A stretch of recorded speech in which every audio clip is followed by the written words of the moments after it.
Americans are frustrated with President Joe Biden, but not necessarily begging for former President Donald Trump to come back, according to anonymous polling done by Harvard Cap Harris. 58% of the country wishes a qualified independent party member would come forward that wasn't Democrat or Republican to lead our country. So do you think Americans are sick of this two-party system? Or do you think they're just sick of the people that actually come forward that are willing to run? Let me know your thoughts in the comments. Personally, I always look for the independent option and have liked several in the past. And according to the polls, perhaps this is a third party's first chance at really breaking the mold here in the United States for upcoming elections. Right now, 40% of the country sees itself as an independent voter that is grossed out by our political system. And honestly, I totally get it. Now, according to heavily Democrat journalist Juan Williams, Biden will lose the upcoming election for the Democrat Party. He says the president's popularity decides the vote, and Biden can't get it done. In areas he won by 20% or more, meaning regions of the country, he's now significantly underwater when it comes to key issues. However, he says Biden has done an excellent job of saving the country, but for some reason, the mainstream media refuses to give him credit. Now, do you think that's true? Do you think the mainstream media is refusing to give Joe Biden credit? Or are they giving him lots of credit? Juan went on to say, first, unemployment is low. And even with recent volatility, the stock market remains significantly higher than when Joe Biden took office. Consumer credit card spending remains strong despite worries about inflation or recession, the Wall Street Journal reported. Purchases of cars and major appliances and computers are going up, demonstrating economic confidence. So basically he's saying, listen, there's key areas of the economy where President Biden is doing an excellent job, but nobody knows about it. So is Biden doing an excellent job while only 2% of the country says he's doing a good job? Or is the mainstream media refusing to show just how wildly popular President Joe Biden is? So that's the question, right? Are they not giving him the credit? Or is he failing despite all of the credit they're giving him? Let me know your thoughts in the comments. I really do want to hear from you. Regarding the next stimulus package, many Democrats are saying they absolutely believe their party and their party alone will get a new spending bill approved for the American people.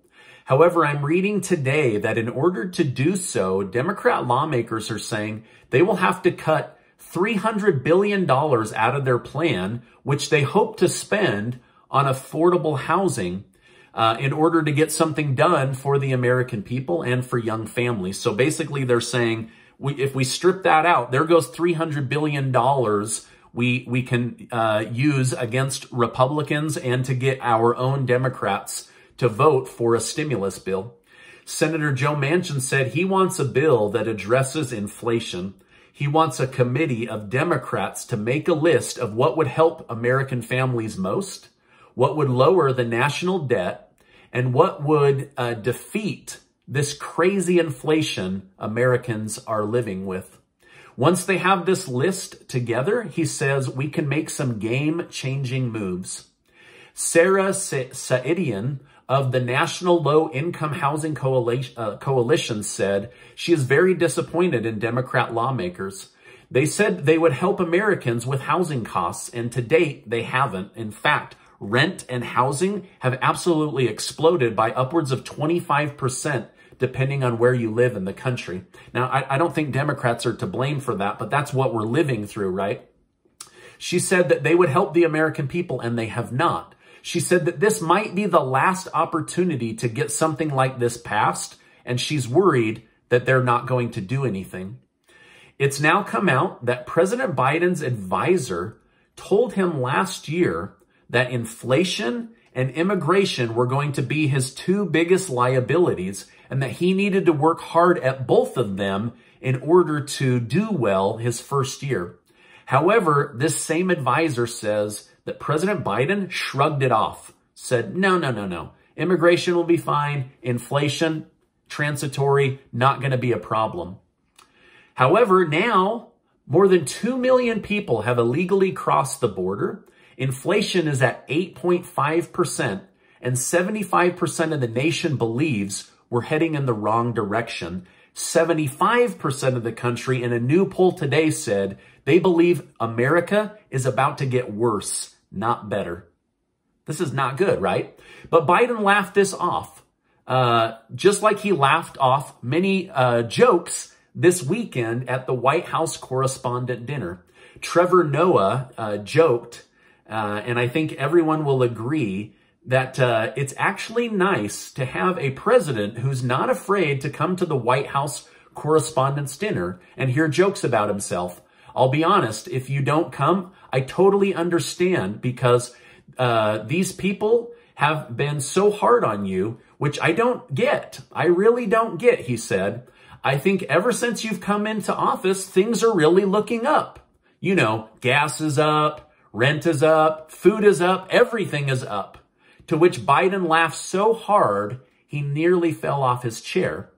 Now, I'm glad that the president can laugh at himself and the situation. However, when it comes to inflation, high food costs, high gas prices, high rent prices, most of the country isn't laughing with President Biden. I'll share a few of the other roasts against President Biden, as you might get a laugh out of them. Noah said, the real reason that it's such an honor to be here tonight is that we all get to be in the same room as the most powerful man in the United States. So let's give it up for Joe Manchin, everybody. He then joked, even as First Lady Dr. Biden continues her teaching career, the first time a presidential spouse has done so ever, congratulations. Now, you might think it's because she loves teaching so much, but actually it's because she's still paying off her student loan debt. Sorry about that, Jill. I guess you should have voted for Bernie. Lastly, he said, please be careful leaving tonight, as we all know this administration doesn't handle evacuations well, as he took a jab at the disastrous Afghanistan evacuation from last fall. Again, President Biden got a good laugh at all of these jokes and made fun of himself, even calling out for this Brandon guy. He said, man, this Brandon guy is doing very well, and Republicans seem to like him. Dr. Fauci refused to attend the dinner because of the crowds and COVID.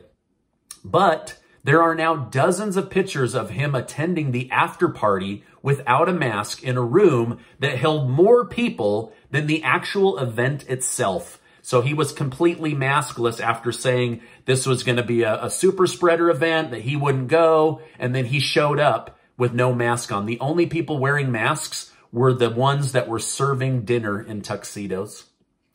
Republican Congressman Adam Kinzinger has put forward a new bill that would allow President Biden to deploy troops in Ukraine if Russia uses weapons of mass destruction. He argues that the President of the United States should have the authority to act if needed, versus going to Congress. If the bill is passed, it does not mean that military action is unavoidable, as this power will most likely be used as leverage to de-escalate in order to avoid escalation. It's been released this week that the U.S. Army has secretly been training Ukrainian soldiers. Now, do you think that Russia will see all of the gifts of weapons, the secret training of Ukrainian soldiers, and permission for Biden to enter war without actually calling it a declaration of war, entering the war? Do you think Russia is blind that they're not going to say, wait a minute, you're giving them weapons, you're training them, and you can declare war without officially declaring war? So I don't know, Adam Kinzinger. I don't know if this is a great idea. The state of Georgia wants to have a grand jury investigation on whether former President Donald Trump illegally interfered in the 2022 election. This comes as a grand jury in New York decided not to move forward against Trump, saying that this case made for great headlines, but had no teeth, and so they've dropped it. Over the weekend, House Speaker Nancy Pelosi made a secret visit to Ukraine. The purpose of this visit was to show that Ukraine has the support of the United States policymakers in Washington, D.C. Pelosi and other Democrats had a long meeting with the Ukrainian President Zelensky, where they discussed the status of the war. By the end of the meeting, Nancy Pelosi vowed the United States will support until victory is won.